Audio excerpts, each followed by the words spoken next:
નમસ્કાર, મારું નામ છે doctor Janaki Vegad, assistant professor doctor Subhash Ayurved research institute, doctor Subhash university. આજે આપણે વાત કરીશું શિયાળા અને તેમાં આવતું ઇમ્યુનિટી બૂસ્ટર આમળા વિશે.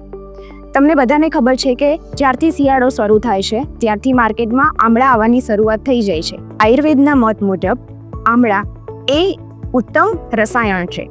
હવે એવું શા માટે છે? તો આયુર્વેદની અંદર આમળાને આમલકી તરીકે ઓળખવામાં આવે છે. આમલકીનો અર્થ જોઈએ તો સંસ્કૃતમાં આમલકીનો અર્થ થાય છે કે જે પોતે રસાયણ ગુણને ધરાવે છે. આના સિવાય આમળાના ઘણા બધા સિનોનિમ્સ આયુર્વેદ શાસ્ત્રની અંદર આપેલા છે. તેમાંનું એક સિનોનિમ છે વયસ્થા. વયસ્થાનો મતલબ થાય છે કે જે તમારી યુવાવસ્થાને રિસ્ટોર કરી શકે.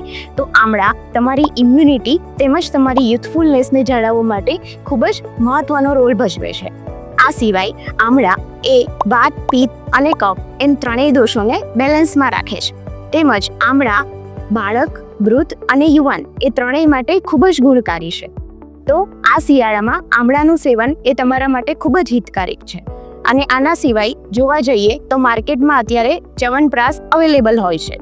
તો ચ્યવનપ્રાશનું શું ઇમ્પોર્ટન્સ છે અને આમળા સાથે કઈ રીતે સંકળાયેલું છે? તો ચ્યવનપ્રાશ એ ચરક સંહિતાની અંદર આપેલું એક રસાયણ ફોર્મ્યુલેશન છે.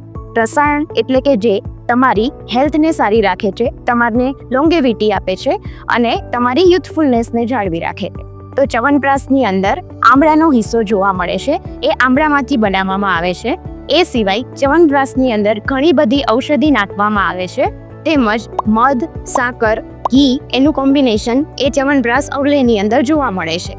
તો આ જે ચ્યવનપ્રાશ છે તે બધા જ વય જૂથની વ્યક્તિ લઈ શકે છે. ચ્યવનપ્રાશની હિસ્ટ્રી જોઈએ તો ચ્યવનપ્રાશ એ ચરક સંહિતાની અંદર ચ્યવન નામના ઋષિને વૃદ્ધાવસ્થામાંથી ફરીથી યુવાન બનાવવા માટે બનાવવામાં આવેલું સ્પેશિયલ ફોર્મ્યુલેશન છે. તો આ સિઝનની અંદર આમળા અને તેમાંથી બનેલું ચ્યવનપ્રાશ આપણે લઈ શકીએ છીએ હેલ્ધી રહેવા માટે, આપણી ત્વચાને સારી બનાવવા માટે, આપણી ઇમ્યુનિટી સારી કરવા માટે. ચ્યવનપ્રાશ એ શ્વસન માટે પણ જરૂરી છે. આ સિવાય શ્વસન તંત્રના રોગ તેમજ હૃદરોગની અંદર પણ ચ્યવનપ્રાશ પોતાનો અહેમ હિસ્સો ભજવે છે.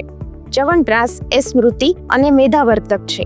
બાળકોની અંદર ગ્રોથ અને ડેવલપમેન્ટ માટે પણ એટલું જ જરૂરી છે અને વૃદ્ધાવસ્થાની અંદર શક્તિવર્ધક છે. તેમજ યુવાનોને કાંતિ આપનાર અને શક્તિ અને સ્ફૂર્તિ આપનાર છે.